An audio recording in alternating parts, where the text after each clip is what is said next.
Sinds 5 januari 2023 is de Europese wetgeving rondom verplichte duurzaamheidsrapportage, de Corporate Sustainability Directive, oftewel de CSRD, van kracht. Deze wetgeving zal een enorme invloed hebben op bedrijven die er direct, maar ook indirect onder vallen, omdat bedrijven niet langer alleen over hun financiële resultaten moeten rapporteren, maar wat ook telt is hun impact op mens en milieu.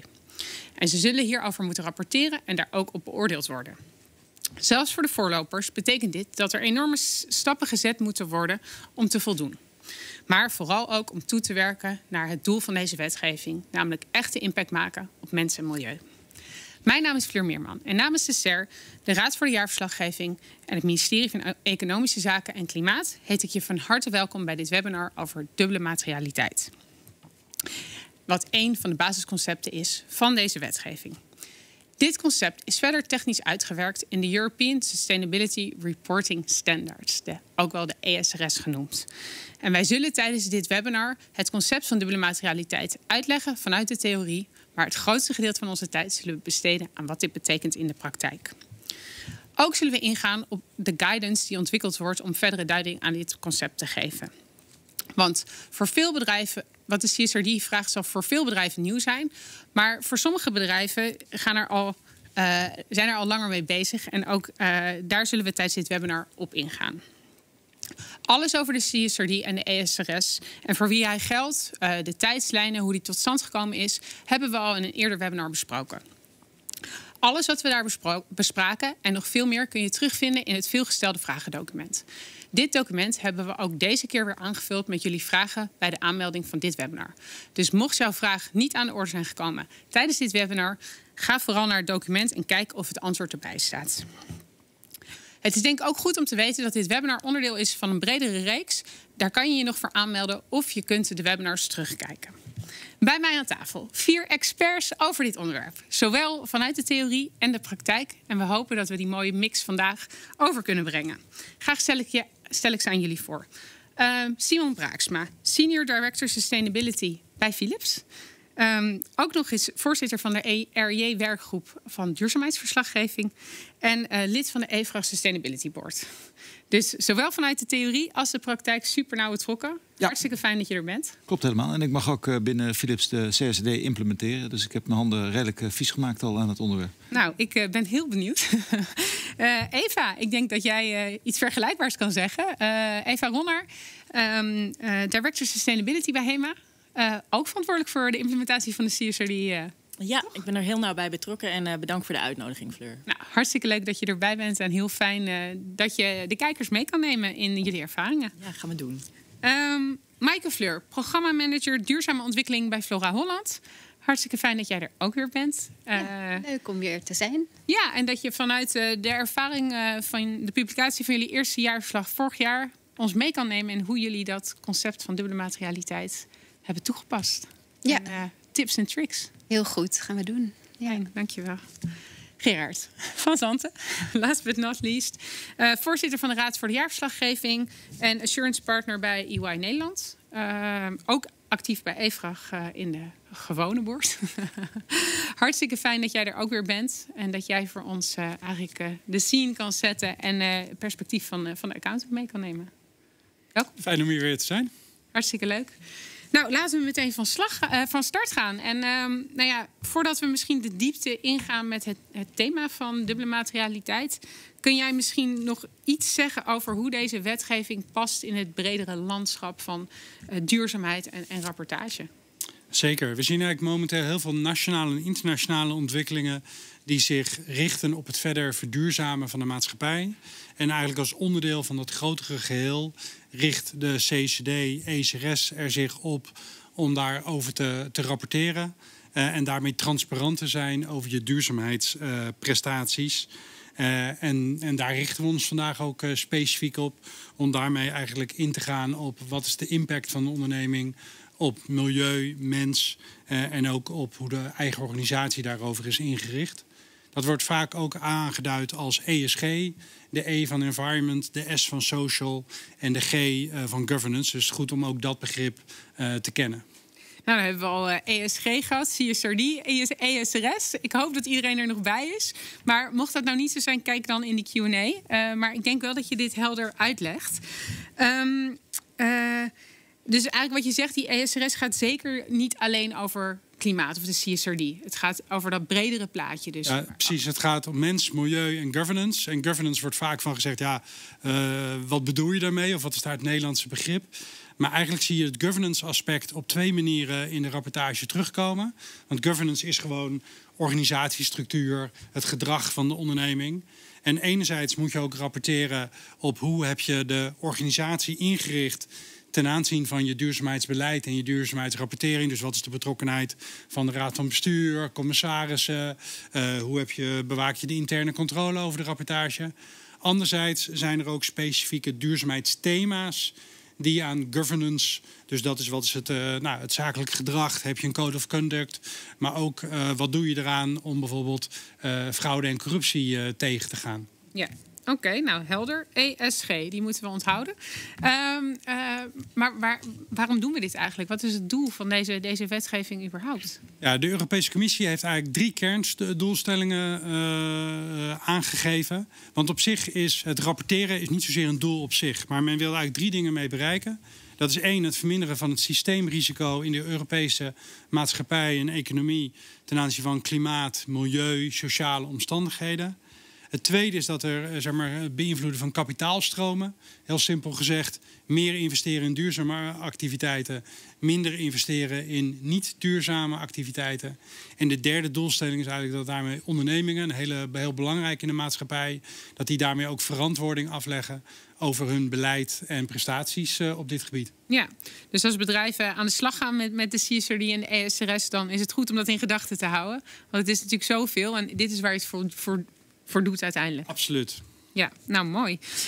Tijdens dit webinar hebben we het natuurlijk over het concept van dubbele materialiteit. Het is een van de belangrijkste concepten. Simon, ik schakel even naar jou. Ja. Dankjewel. Jij bent helemaal in dit onderwerp. Kan jij even in begrijpelijke taal uitleggen, wat is dat nou eigenlijk, dubbele materialiteit? Ja, nou, ik zal het inderdaad even proberen uit te leggen. Dubbele materialiteit is eigenlijk een uitbreiding op een concept wat financiële mensen al wat langer kennen. En dat is financiële materialiteit. Wat we bedoelen met dubbele materialiteit is dat je kijkt aan de ene kant naar de impact van de maatschappij op het bedrijf.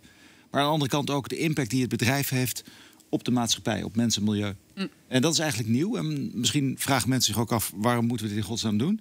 Wel, dat is nogal wie dus. Want wat er voorgeschreven is in de CSRD is dat de resultaten van je dubbele materialiteit bepalen over welke onderwerpen je moet gaan rapporteren. Er zijn een aantal onderwerpen die zijn vervat in standaarden. Maar als er andere onderwerpen uit voortkomen die niet in een standaard staan, maar die wel materieel zijn voor het bedrijf, dan moet je daar ook over gaan vertellen. Nou, dan nog eventjes. Dus materieel is belangrijk. Is belangrijk. Nou, wat voor om een paar voorbeelden te geven over de financiële en de impactmaterialiteit. Het is zo dat als je kijkt naar de impact van de maatschappij op het bedrijf, kan bijvoorbeeld zijn dat er wetgeving komt op het gebied van duurzaamheid. En dat heeft een bepaalde impact. Het kan zijn dat je je bedrijfsvoering moet gaan aanpassen of iets dergelijks, een ander businessmodel. Ja. Aan de andere kant is het ook zo dat de maatschappij bijvoorbeeld vraagt om een meer duurzame product of iets dergelijks. En daar zie je dat milieu misschien een mogelijkheid biedt voor het bedrijf. Hè. En die gecombineerd, zeg maar, de impact van de maatschappij op het bedrijf en de impact van het bedrijf op de maatschappij, dat is wat we noemen de dubbele materialiteit. En wat ik dan net al aangaf, is dat dat uiteindelijk bepaalt waarover je moet gaan rapporteren. Dus een heel belangrijk concept. Ja, het lijkt me wel lastig om hoe dat te bepalen. Maar daar gaan we zo meteen denk ik meer over horen van Eva en van Maaike. Maar ik denk dat dit wel helder is. Dus het gaat erom welke thema's belangrijk zijn. Nog eventjes, wie bepaalt dat dan? Ja. Dat is niet Simon Braaksma die het bepaalt voor Fidus bijvoorbeeld. Nee, wat je daar doet is dat je gaat kijken wat zijn mijn stakeholders, wat zijn de belanghebbenden bij het bedrijf. Nou, dan kun je ook kan je op afstuderen als je dat wil, maar je kan het ook vrij simpel houden. En ik denk dat de bedoeling is om het hier simpel te houden. Maar waar heb je mee te maken als bedrijf? Nou, allereerst heb je klanten, want zonder klanten heb je geen bedrijf. Tenminste, dat denk ik. Daarnaast heb je, om je bedrijfsvoering te hebben, heb je bijvoorbeeld leveranciers. Je hebt betrokkenen zoals bijvoorbeeld maatschappelijke organisaties. Je hebt medewerkers, niet onbelangrijk. Je hebt investeerders, financiers. Er zijn nog een aantal categorieën te benoemen. En eigenlijk is het de bedoeling dat je die verschillende stakeholders aan het begin van dat proces identificeert. Ja. En dat je vervolgens hen meeneemt en van hen input krijgt op zowel die financiële materialiteit als die impactmaterialiteit. Okay. Dus je moet wel echt een aantal partijen daarin betrekken. Want anders is het ook heel moeilijk om te bepalen wat nou de impactmaterialiteit was. Nou de impact van het bedrijf op de maatschappij bijvoorbeeld. Ja, dan moet je wel horen wat zij daar dan over te zeggen hebben. Precies. Oké, helder. Gerard, als ik misschien even naar jou kan gaan. Want Simon heeft nou even kort uitgelegd wat is dat. Je moet gaan rapporteren over thema's. In de European Sustainability Reporting Standards, de ESRS, zijn allerlei thema's benoemd. Kun je daar iets over vertellen en hoe dat dan werkt in relatie tot dubbele materialiteit?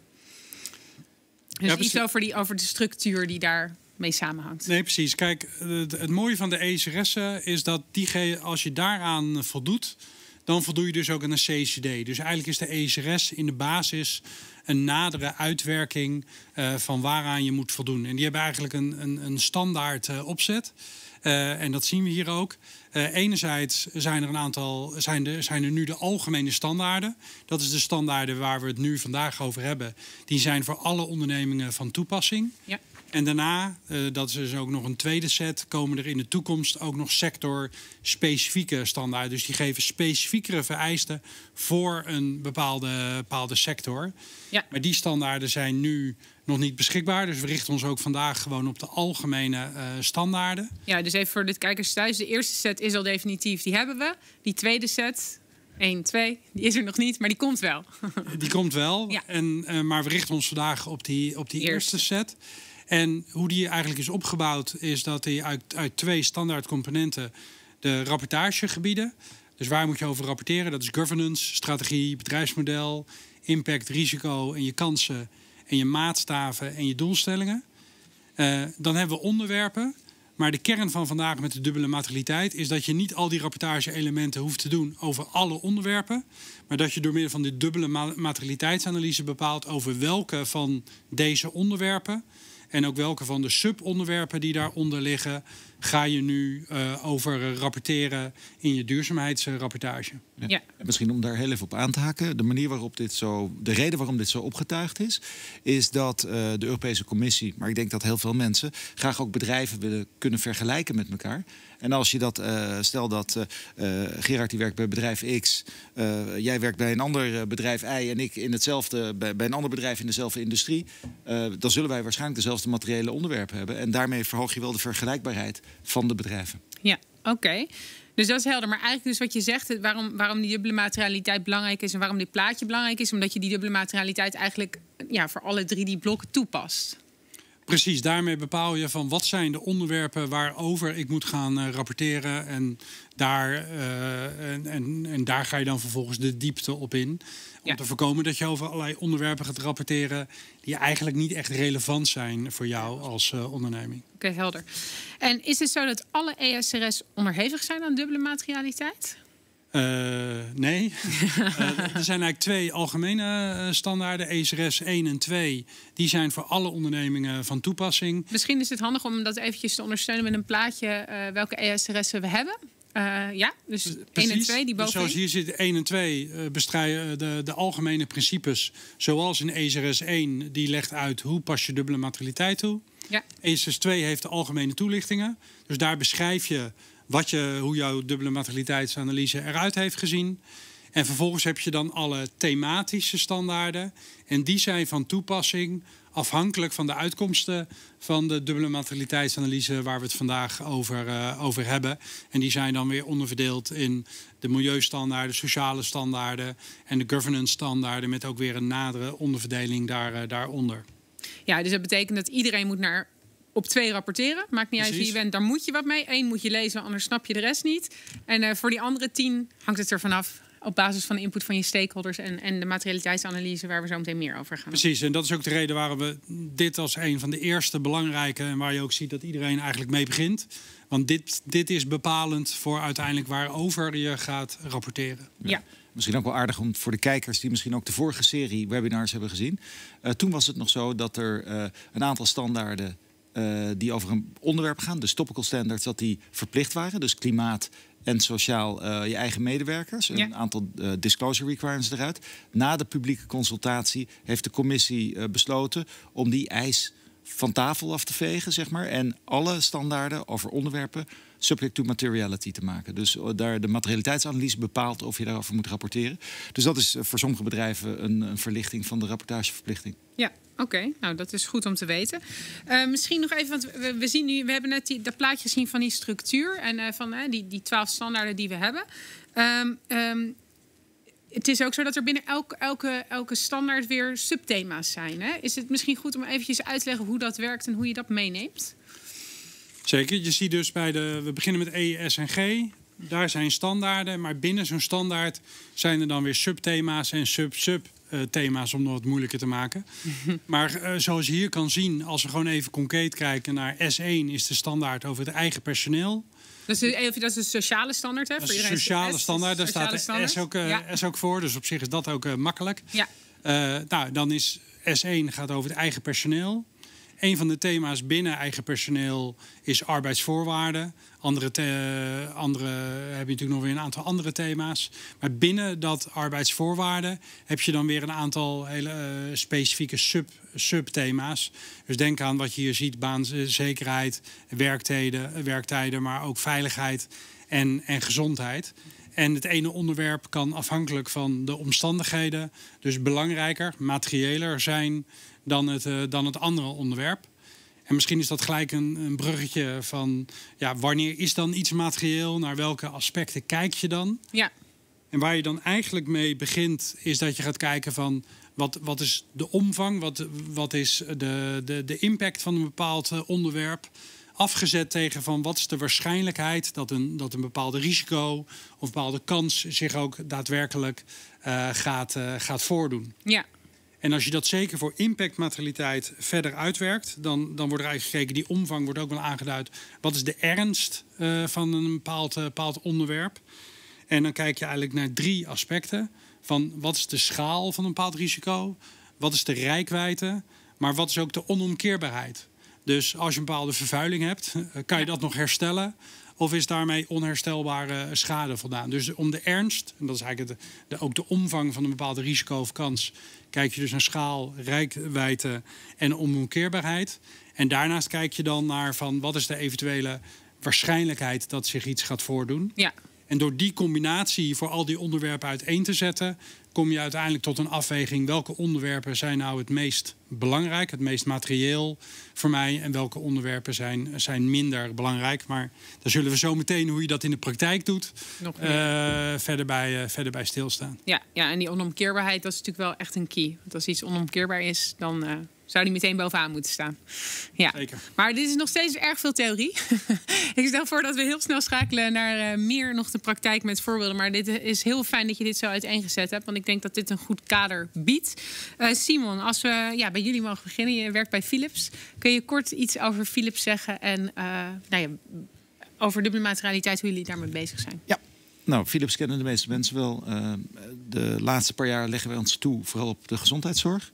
We hebben op het gebied van duurzaamheid een behoorlijke reputatie op te houden. We zijn er al, denk ik, meer dan 20 jaar mee bezig. Begonnen met milieu, of de milieuaspecten. Daarna is sociaal erbij gekomen. En de laatste paar jaar ook governance, heel duidelijk. We hebben een behoorlijke track record. We hebben al meer dan 15 jaar geïntegreerd rapport. We hebben de accountant die de hoogste mate van zekerheid geeft op het verslag. En alle niet-financiële informatie ook erin. Daarin zijn wij een koploper in Nederland. En misschien even goed om te noemen. Dat is natuurlijk wel iets wat nieuw is ook in deze wetgeving. Wat uiteindelijk moet gaan gebeuren. Ja, dus dat hebben jullie al eens ervaren? Dat hebben we al ervaren. En heel lang geleden zijn we al begonnen om over te stappen van limited. Wat nu de eis is die de Europese Commissie heeft neergelegd. En dus ook al die bedrijven mensen in de bedrijven die kijken naar dit webinar. Die moeten ook heel snel contact opnemen met hun accountant. Want alles wat ze gaan rapporteren, verplicht in hun duurzaamheidsverslag of in hun jaarverslag in het managementrapport, moet ook een accountantsverklaring bijkomen. op het limited assurance niveau. Dus dat is het lagere niveau. Wij zitten al 12 jaar op het hoogste niveau. Oké. Wij rapporteren al heel lang volgens de GRI-richtlijn, de Global Reporting Initiative.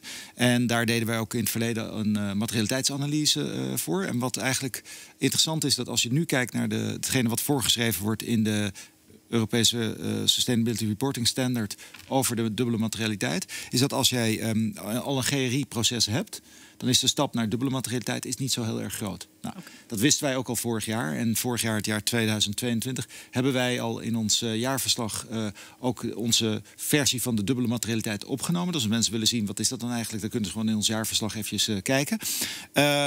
Dat was nog niet helemaal volgens alle richtlijnen, want die waren nog niet uit en nog niet finaal. Dus we zullen dit jaar verder weer gaan dat proces verder aanscherpen. Maar we hebben er wel wat ervaring mee. En het is iets wat zeer gewaardeerd wordt ook binnen de organisatie. Een bevestiging van de strategie die je hebt. Hè. Dat hoop je althans. Hè. Het zou heel raar zijn dat er allemaal materiële onderwerpen naar boven komen. En daar daar hebben we nog nooit over nagedacht. Maar ik denk dat bij de meeste bedrijven dat allemaal wel mee zou vallen.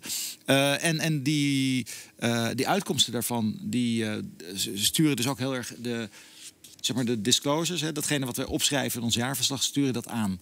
Dus wij doen dat al best wel een tijdje. Als ik dat even meteen zeg, we doen het al een tijdje. Ik bedoel, hoe pak je dan zo'n materialiteitsanalyse aan?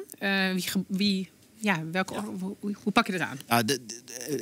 Wat heel belangrijk is voor de mensen die kijken, er is niet één manier en er is niet één boek wat zegt, zo doe je een dubbele materialiteitsanalyse. Het is iets minder dan dat je bij wijze van spreken een winst- en verliesrekening opstelt in een jaarverslag. Hè. Dat is redelijk gespecificeerd. Ja. Het is nog iets wat, ik wil niet zeggen, het is nog steeds ook in ontwikkeling, maar het is niet zo heel strak omlijnd als dat je dat hebt voor financiële rapportage. Maar wat je normaal gesproken doet, is dat je identificeert wie jouw stakeholders zijn. Daar hebben we het net over gehad. Vervolgens ga je een proces optuigen waarin jij input gaat vragen van die stakeholders. Je gaat ook kijken naar precies wat Gerard noemde. Hè. Wat is de schaal van bepaalde risico's of impacts en hoe groot is de onomkeerbaarheid. Hè. Dus als je inderdaad vervuilt, dan is dat heel erg vervelend. Ja. Maar als jij op dit moment een salaris betaalt wat bijvoorbeeld onder het leefbaar loon ligt, dan is dat heel vervelend. Maar kan je dat vrij makkelijk oplossen door meer salaris te betalen? Nou, dat zijn dingen die je allemaal meeneemt. Vervolgens is het ook zo dat die richtlijn ook voorschrijft dat er moeten op een gegeven moment wel een aantal mensen ook een goedkeuring erover geven. Hè? Dus dat is dan weer de governance elementen waar Gerard het over heeft. En bij ons is het zo dat de Raad van Bestuur uiteindelijk zegt van nou, hier herkennen we ons wel in. En dit is soms ook niet een complete verrassing wat je daar op tafel legt. En de grote truc is om dit verder te integreren in de bedrijfsvoering, zorgen dat ook je risicomanagementproces daar goed op is aangesloten enzovoort. Maar ik hoor je zeggen, je raadpleegt de stakeholders, je haalt die informatie, je bepaalt dan je materialiteit. Maar zijn dat de enige bronnen waar je informatie haalt? Of zijn er ook nog andere bronnen? Nee, kijk, wij doen dit al heel veel jaren. Dus het is ook zo dat als wij spreken al 15 jaar een materialiteitsanalyse doen, dan is het niet dat van het ene jaar op het andere jaar dat het compleet anders is. Nee. Maar er zijn wel onderwerpen die opeens opkomen. We hadden bijvoorbeeld het risico public health risks voor COVID. Stond niet zo prominent op de materialiteitsanalyse als dat het eerste jaar van COVID was. Nou, een ander onderwerp is bijvoorbeeld cybersecurity. Een ander onderwerp is biodiversiteit. En wat je daar ziet is dat bepaalde onderwerpen in de loop der tijd meer belangrijk worden voor ondernemingen. Waarom? Bijvoorbeeld omdat er heel veel investeerders om vragen, of dat er bepaalde maatschappelijke organisaties dit onderwerp op de agenda zetten, of de overheid misschien. Ja. En in andere gevallen kan iets minder materieel worden, omdat bij wijze van spreken het onderwerp weet je, iedereen die doet dit al. Het is opgelost. Er zijn systemen voor, er zijn policies voor, et cetera, et cetera. Dus dat is wel een dynamisch iets.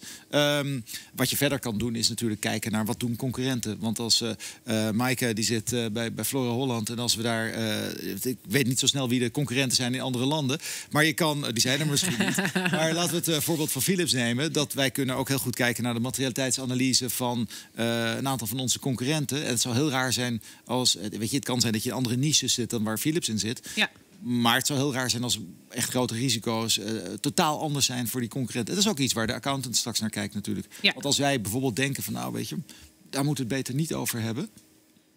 Dan komt Gerard als accountant bij EY, die zegt Simon, je hebt dit onderwerp heb je het eigenlijk niet over gehad. Maar waarom? Want volgens mij is dat een heel materieel onderwerp. Ja. Dus daar is de rol van de accountant ook weer heel belangrijk. Ja. Hey, en gebruik je nog andere externe partijen die jou helpen om het in kaart brengen van die risico's? Ja, Want jullie zitten natuurlijk in heel veel landen. Ja. Ik bedoel, hoe haal je dat op? Nee, dat is helemaal zo. Kijk, en er zijn heel veel manieren om de dubbele materialiteitsanalyse te doen. Er zijn ook veel bedrijven die gebruiken weer adviseurs. Hè. En sommigen zeggen, ja, de hele CSRD is een bonanza voor adviseurs, maar wij komen er zelf geen steek verder mee. Daar ben ik het niet mee eens. Ja. Maar er wordt wel veel geadviseerd. Ja. Nou, dus je kan besluiten om daar een derde partij je bij te laten helpen. Wij hebben een hele tijd geleden besloten om gebruik te maken van een AI-tool. Omdat wij... Wat is AI? Artificial Intelligence. Ja. Dus wij hebben een platform, dat heet Datamaran. En Datamaran heeft een database van alle jaarverslagen van alle bedrijven in de wereld. CSR-rapporten, duurzaamheidsverslagen, wetgeving, enzovoort. En gebruikmakend van die tool met miljoenen datapunten draaien wij onze materialiteitsanalyse, waarbij wij zeggen, ja, we kunnen wel 4 interviews of 10 interviews of 20 interviews hebben. Maar als wij kunnen kijken naar miljoenen datapunten, dan geeft dat ons een veel holistischer beeld, zeg maar, van de materiële onderwerpen van Philips. Dus wij hebben daarvoor gekozen. Maar dat is natuurlijk niet het enige. Je spreekt nog steeds wel ook met stakeholders en ook lokaal, toch? Wekelijks. Wekelijks. Nou, dat is. En hoe betrek je en lokaal bedoel ik dan in productielanden, misschien buiten Nederland of Europa? Hoe heb je die betrokken bij dit proces? Nou, ook weer. We hebben al vrij lang bijvoorbeeld een human rights programma binnen Philips. Ja. Dat hebben we in eerste instantie toe laten passen op onze eigen fabrieken. Daar doen we ook Human Rights Impact Assessments. En dat zijn we nu ook aan het uitrollen naar onze leveranciers. Dus als mensen daar wat meer over willen weten, kunnen ze googlen op Human Rights Report Philips. En dan kunnen ze daar veel meer over lezen. Ja, maar die lokale kantoren en leveranciers leveren dus ook input voor jullie materialiteitsanalyse. Ja, helemaal. Okay. Nou, ik denk dat in ieder geval een heel fijn overzicht is van hoe kan je nou starten.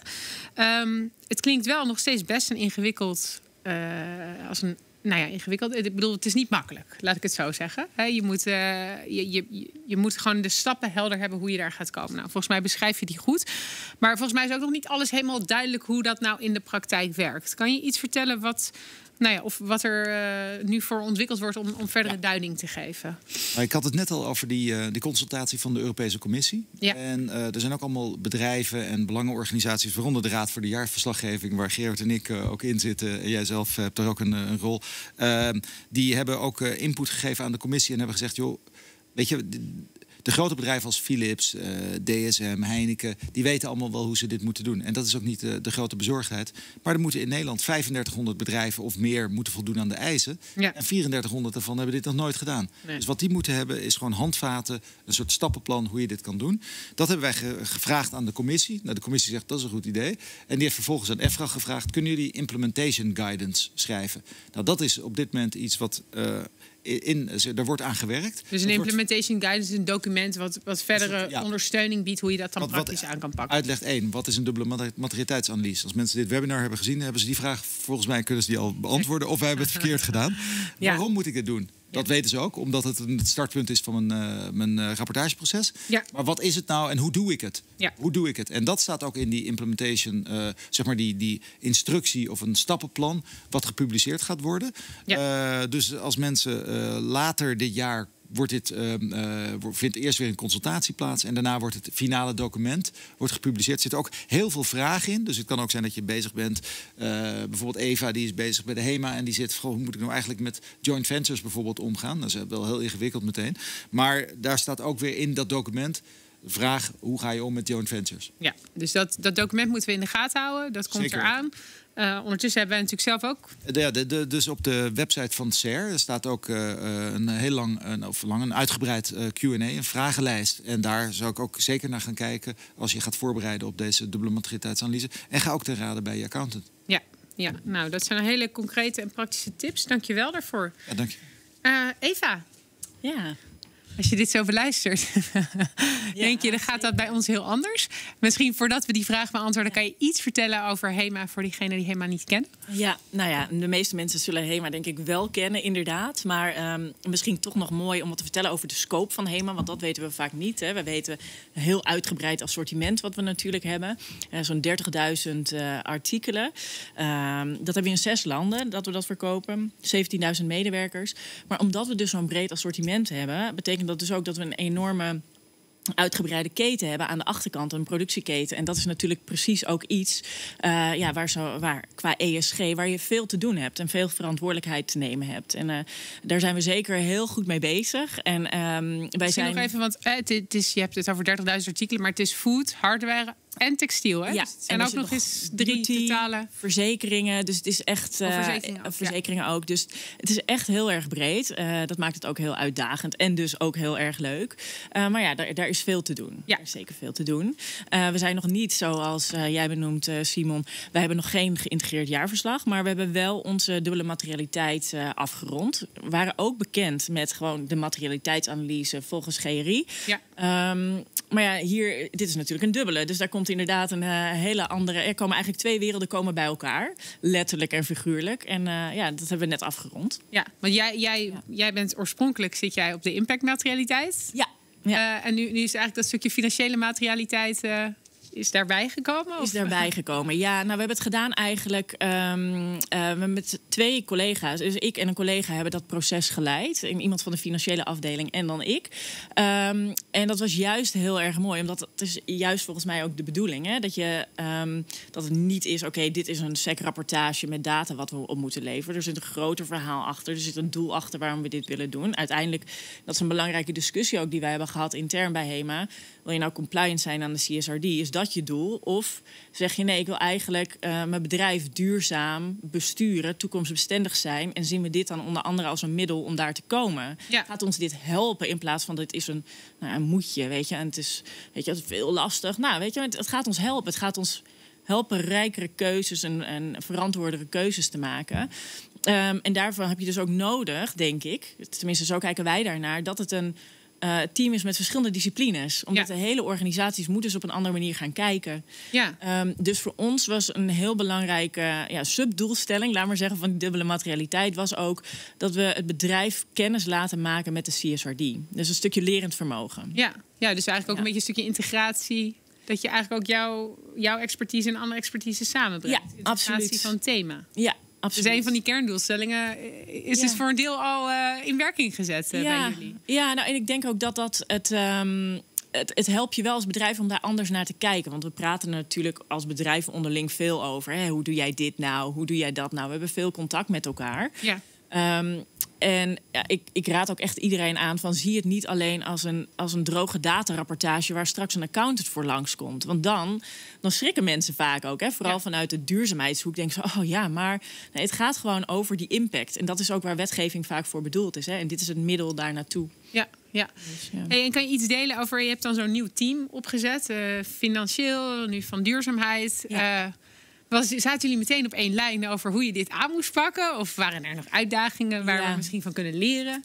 Nou, er komen natuurlijk gewoon echt compleet andere, bijna... Ja, je bent 1 bedrijf, maar er komen gewoon zulke andere disciplines natuurlijk bij elkaar. Dus ik kan wel echt zeggen dat ik heel veel geleerd heb. Laat maar zeggen, over andere zienswijzen naar dingen. Dus hoe schat je zo'n risico in, weet je? En dat zijn natuurlijk allemaal heel we hebben natuurlijk heel veel mensen, financiële mensen, kijken heel cijfermatig, natuurlijk, naar zo'n dubbele materialiteitsanalyse.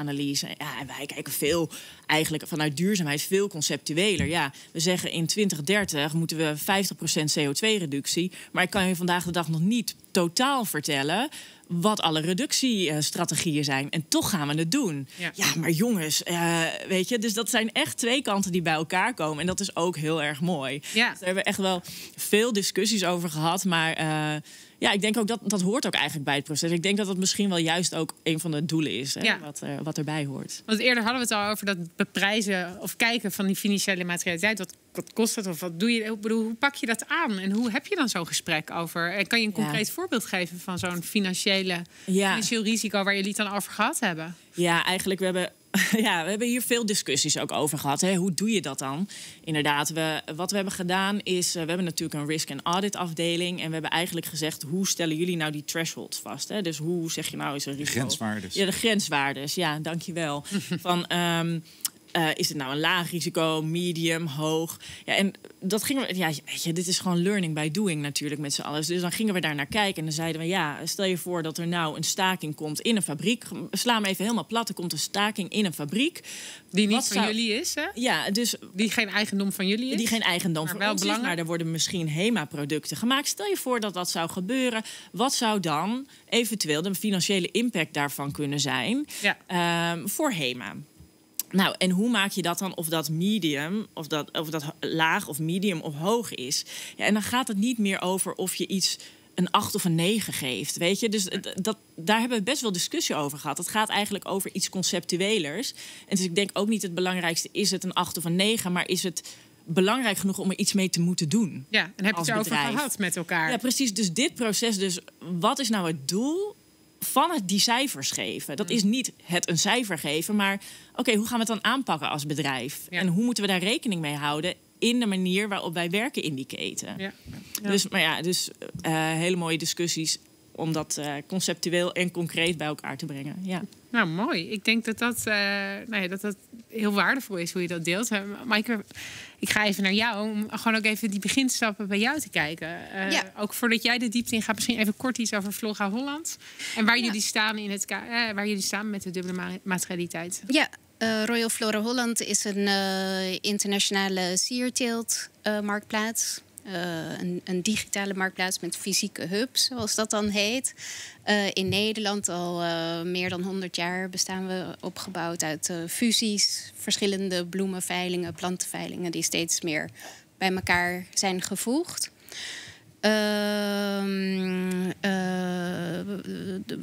Flora Holland is al best wel lang ook bezig met duurzaamheid. Maar tot vorig jaar gebruikten we geen officieel duurzaamheidsframework om op te rapporteren of om dingen te meten. Weet je, dat was veel meer ingegeven door een internationale samenwerking, Floriculture Sustainability Initiative, waar iets van 80 sierteeltbedrijven, handel, maar ook retail, IKEA zit er bijvoorbeeld bij. En Ahold volgens mij ook, die daar allemaal samenwerken om te kijken wat is er nou belangrijk op duurzaamheid in de sierteeltsector. En daar zijn al heel veel onderwerpen benoemd. Weet je, die onderwerpen die hebben wij meegenomen in onze materialiteitsanalyse. Vorig jaar hebben we ook een enkele materialiteitsanalyse gedaan. Dus ook volgens GRI. Volgens mij hebben we daar alle 3 ervaring mee. En toen hebben we dat hebben we echt heel uitgebreid gedaan met onze stakeholders. Dus voor ons zijn de 5 stakeholdergroepen kwekers, handel, medewerkers, partners in de sierteeltketen, dus die echt dicht bij ons zitten. En dan maatschappij. Dus dat zijn de 5. De maatschappij zijn dan maatschappelijke organisaties? Maatschappelijke organisaties, maar ook van wat speelt er in de maatschappij. Weet je, de consumenten, dus gewoon wat leeft er. En ook overheid nemen we daarin mee. Ja. Wat voor een wetgeving, hoe wordt er naar ons gekeken? Dus toen hebben we echt sessies gehad, workshops met die stakeholders. En eigenlijk zijn we toen heel rijk aan informatie geworden. Dus we hebben heel veel informatie opgehaald. En met eigenlijk al die partijen hebben we ook structureel contact. Dus wat we dit keer hebben gedaan om het dan dubbel te maken, is de collega's die structureel contact hebben met die stakeholders, die zijn die factoren van impact, materialiteit en financiële materialiteit gaan doorlopen. Dus met de stakeholders zelf? Of nee, met de bril vanuit de stakeholders. Dus met hun kennis en ervaring. Weet je, ze werken al 20 jaar met die kwekers. Ze werken al 20 jaar met die handelspartijen. Ze hebben het altijd over duurzaamheid. En hoe kijken zij nou hiernaar? En we hebben natuurlijk ook al die informatie van vorig jaar van die workshops gebruikt. Nog even goed om te zeggen, wij hebben het stappenplan van de NBA gebruikt, de Nederlandse beroepsvereniging van accountants. En die hebben een stappenplan dubbele materialiteit. Dat was voor ons heel erg handig, want het legt heel gestructureerd uit welke stappen je moet nemen om tot zo'n analyse te komen. Dus we hebben dat heel grondig gedaan. Een hele lange longlist samengesteld met de informatie van vorig jaar, met de Floriculture Sustainability Initiative onderwerpen. en met die ESRS 2, wat jij zo net hebt uitgelegd, Gerard. Dus die sub-thema's. Daar heb je allemaal naar gekeken van zijn die thema's voor ons relevant? Exact, of, ja. Ja, en we hebben daar allemaal beschrijvingen van gemaakt, zodat iedereen daar hetzelfde onder begreep. En zijn dat gaan scoren, dus gewoon een hele lange Excel. Eerst hadden we er 113 onderwerpen. Daar hebben we een aantal van weggestreept. Want we zeiden van nou, die zijn sowieso minder relevant dan de andere. We hebben gekeken wat zit er in het bedrijf, wat zit er in de keten. Dus even praktisch, jullie hebben echt die lijst gepakt. En jullie hebben gewoon, gewoon per thema, een sub-thema gekeken. Exact, ja. Is dat voor ons relevant? Is dat onderdeel van onze materialiteit? Ja, en dan kan je daar scores uithalen. En je gaat wel... Het is geen science, hè, dus het is art. Dus je gaat wel weer een beetje conceptueel ook daarnaar kijken. Want kijk je nou naar arbeidsomstandigheden of kijk je naar sociale dialoog? Weet je wel, dus op welk niveau kijk je? Daardoor is het soms ook best wel lastig om die discussie te voeren van waar leg je die grens. Want dat hangt er heel erg vanaf op welk voor niveau je je onderwerp hebt. Neem je 20 kleine onderwerpjes mee of 5 grote? Weet je, dat want je kan ook niet alles gelijk, maar het is natuurlijk wel een rapportagerichtlijn. Dus het is ook niet dat je op alles al wat hoeft te doen, toch? Of wat doe je op die onderwerpen waarvan je eigenlijk bedenkt, het is wel materiaal, maar daar doen we niks op? Ja, nou, we zitten nog midden in onze materialiteitsanalyse. Dus we zijn echt nog bezig ook met die validatie. En wat betekent dit nou? Mm-hmm. Maar wat ik ook al in de vorige webinar zei, de onderwerpen die daaruit komen uit die hele gestructureerde analyse zijn eigenlijk heel erg vergelijkbaar met wat we al deden. Ja. Dus waar we al jaren mee bezig zijn. Dus eigenlijk ook een beetje wat Eva eerder al zei. Ja, precies. Ja. En soms heeft het net een andere naam. Want dan bij ons gaat het over productverpakkingen en dat valt nu onder resource input of zo. Weet je? Dus je moet wel even een beetje matchen van waar gaat dit over en hoe heeft dit toepassing op ons. Maar er komen geen hele gekke dingen uit. Het is... Maar wel nieuwe? Kun je iets delen van een onderwerp wat nieuw door die gestructureerde aanpak, een onderwerp wat eruit kwam die je misschien niet zo scherp had en nu opeens denkt, oh ja. Nou, wat voor ons heel veel waarde ook heeft, is het grijze gebied. Weet je, de top, die ken je eigenlijk wel. Ja. En het grijze gebied is heel waardevol, omdat je ook weet van, misschien moeten we hier dan toch alvast wat op gaan onderzoeken. Ja. Voordat dat echt in je materialiteit terechtkomt. Dus moeten we toch al gaan kijken van, wat speelt daar dan eigenlijk en wat zouden we dan zelf kunnen doen? Ja, dus het vraagt eigenlijk om verder inzicht in bepaalde risico's. En doordat je die materialiteit aangaat, krijg je ook veel meer kennis over die inhoud. En uiteindelijk helpt dat weer om te bepalen of het wel of niet materieel is. Ja, precies. En het helpt ook intern. Nou, bijvoorbeeld veiligheid van je werknemers. Ja. Dat meten we al jaren. Dat is een heel belangrijk onderwerp. Maar door het nu als materieel te gaan bestempelen, wellicht, weet je wel, door onze validatie, gaat het meegenomen worden in onze CSRD-rapportage. En wordt het gewoon veel meer nog verder geïntegreerd. Want je wil een assurance-verklaring. Ja. En je wil dus dat hele pakket van strategie, beleid en maatregelen en acties en hoe doelen en hoe presteer je, dat wil je bij elkaar houden. En dat wil je borgen met een verantwoordelijke. En dan wil je maandelijkse rapportages en je wil begrijpen wat er gebeurt. Waarom zien we hier een uitschieter en daar niet? En daar leer je als bedrijf enorm veel van.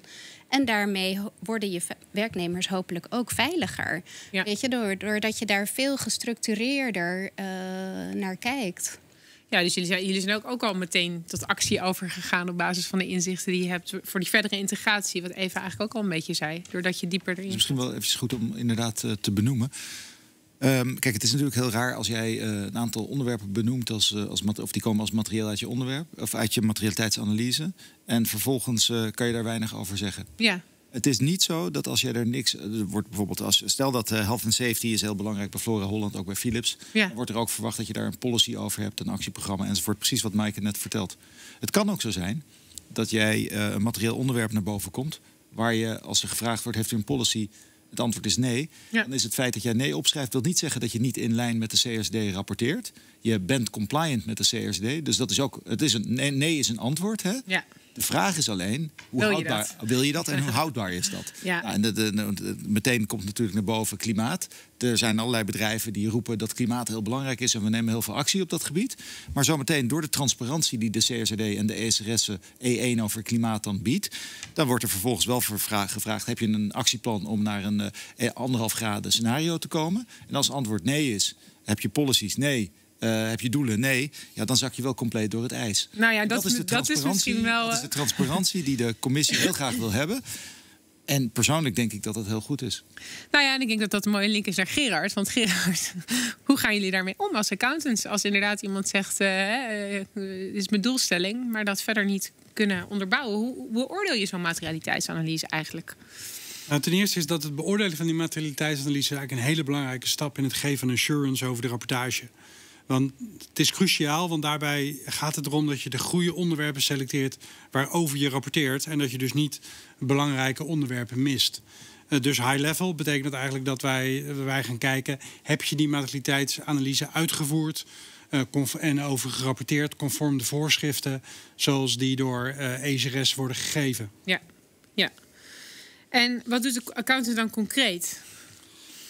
Ja, eigenlijk zijn dat de stappen die eigenlijk heel erg genoemd zijn. Dus de eerste waar we naar gaan kijken is van welke belanghebbenden heb je nu in dit proces betrokken. Ja. Nou, daar zijn al een heel aantal voorbeelden revue gepasseerd. Het tweede is dat je, en als financiële accountant zeg ik dan, dat je naast de financiële materialiteit ook de impactmaterialiteit hebt meegenomen. Nou, na het gesprek van vanmiddag is het eigenlijk meer van, heb je naast de impactmaterialiteit ook de financiële materialiteit genomen. Nou, en dan heb je daarna eigenlijk 2 aanvliegroutes. Of je gaat echt kijken, hoe heeft men het proces gedaan? Hoe is het ook gedocumenteerd? Want dat is voor een accountant ook belangrijk. Dus dan kijk je eigenlijk meer van, hoe heeft de onderneming het aangevlogen? Ja. Het andere is eigenlijk meer, de tweede methode is dat jij als accountant op basis van je eigen waarneming van is die uitkomst van die materialiteitsanalyse nu logisch? Dus zijn dat de onderwerpen die op de agenda staan van het bestuur? Zijn er de onderwerpen die andere ondernemingen ook over rapporteren? Wat kom je tegen in industrierapporten? Waarmee het eigenlijk gewoon een soort kan benchmarken of kan beoordelen. Voldoet dat eraan? En ja, dat is denk ik nu ook duidelijk naar voren gekomen. Het is geen exacte rekenexercitie met exact goed of exact fout. Dat gaf denk ik Eva ook heel goed aan. Maar wel is de uitkomst redelijk logisch. Kan het de toets der kritiek doorstaan. Maar moet natuurlijk ook reëel zijn dat zowel de kwaliteit van het proces, maar ook de uitkomsten van het proces is natuurlijk ook, daar zal natuurlijk ook een verdere ontwikkeling over zijn in de loop der tijd. Maar dat is ook helemaal prima. En daar gaan bijvoorbeeld die industriestandaarden op enig moment ook weer verder aan bijdragen. Ja, en het is natuurlijk ook relatief nieuw. Hè? Als we kijken hoeveel bedrijven eronder vallen die het voor het eerst genoemd, is het ook een proces. En dat is een beetje wat Eva aan het begin ook noemde. Hè? Het is een procesrichting waar je naartoe wil. En dat moet je denk ik ook wel goed in gedachten houden. Absoluut. Nou, ik wil jullie alle 4 hartelijk bedanken voor jullie inzichten, voor jullie tips en praktijkvoorbeelden. We eindigen zoals altijd met onze 3 vaste tips, want dat is de kracht van herhaling.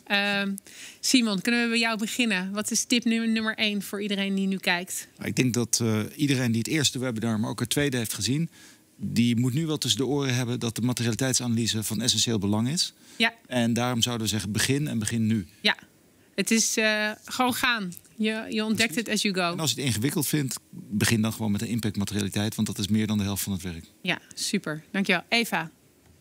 Ja, nou, niet alles hoeft in 1 keer. Ik denk dat dat een hele belangrijke is. Hè. Dus knip het ook op in stukken en in stappen en maak dat voor jezelf ook heel duidelijk. Ik denk, als HEMA hebben we dat ook gedaan. We hebben echt gezegd, eerst projectmatig, die dubbele materialiteit. Volgende stap, gap-analyse. Volgende stap.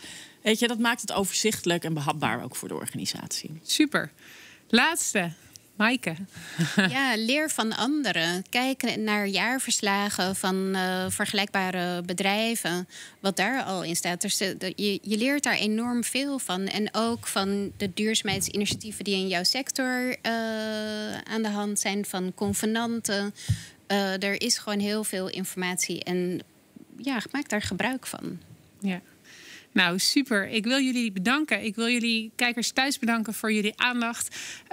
Volgens mij genoeg inspiratie om aan de slag te gaan en om bij te dragen aan een betere wereld. We hopen jullie volgende keer weer te zien. Fijne dag.